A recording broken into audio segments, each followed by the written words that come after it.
So this is just to my child-free girlies, right? How many of you guys notice a difference when your best friend or one of your close relatives or someone announces that they're pregnant, and you want to be happy for them, but you kind of know that the relationship, the friendship is pretty much about to go downhill? And so do you bail first, or do you just let them bail? Because in most cases, there are exceptions to this rule, obviously, but in most cases, with most child-free women, we notice that the friendship pretty much dies after they have kids, because they have to go be a mommy. You know, they have to be a mommy and stuff, and they have to do the mommy thing. And now all of a sudden you really don't want to invite them places, because every time you've ever invited them, they always said they couldn't do it, either because they never had any money, or they didn't find a babysitter, or something like that. And it just slowly just died down after a while.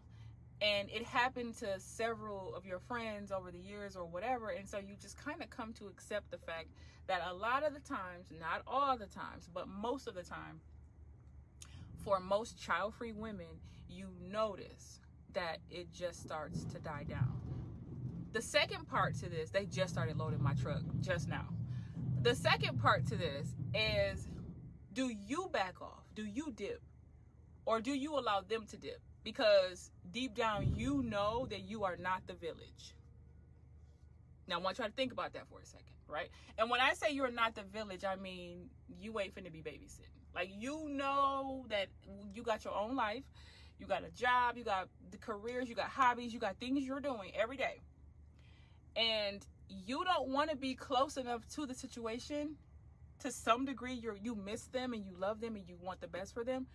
But at the same time, you really don't want to be too close to the situation, because you really don't want them asking you to babysit. I can't be the only one. Like, I know I'm not the only one. I know I'm not the only one who feels that way. So I want you guys to chime in and let me know how many of us are out there. Please. I am not the village. And as bad as that may sound, you know, I chose not to have kids for a reason. I don't want to babysit.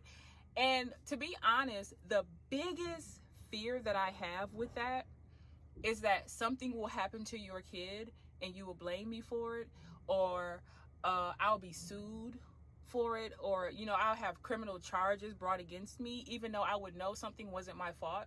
And the courts will see it differently. Like, for an example, last year I was thinking about getting a trampoline, but I didn't get it because I was scared that a lot of the kids in the neighborhood would want to jump on my trampoline. Not only do I not want them jumping on my trampoline because kids tear stuff up, and I'm somebody who has a lot of nice things, and I cannot, like, somebody breaking a champagne glass of mine just literally burns my blood, right? So I'm one of those people that's like, please don't break that, right? So not only do they tear stuff up, but if any of them hurt themselves and they decided to take me to court or something, I could be sued, because they'll be like, it happened on your property. I've seen this happen to too many people, and I just thought it was so unfair, but that's the law. And so because that's the law, your kids are not allowed at my house, because I just don't want to deal with that. I don't want to take the time to have to watch them and make sure they're not sticking things into the sockets and stuff, and making sure they're not in the cabinets drinking chemicals. And, you know, and it's not that I would be irresponsible and let it happen, because I wouldn't. The issue is I don't want to have to think about those things. When I get into my routine of cleaning up, or, you know, doing my landscaping or whatever, I just don't want to be bothered with that stuff. And so there's a part of me that thinks your kids are adorable. I love people's babies and stuff. But just kind of keep them over there, right? So it's kind of like, I'll hold the baby for a few seconds. After a good 20 seconds of them crying, okay, come get your baby. Like, whose man's is this, right? But I want to know how many of you guys secretly feel this way. Like, I really love you and I care about you and I want the best for you. And if you need anything, I'll help you with milk, formula, whatever you need. But please don't ask me to babysit, because I can't mentally. I literally chose not to have kids for a reason.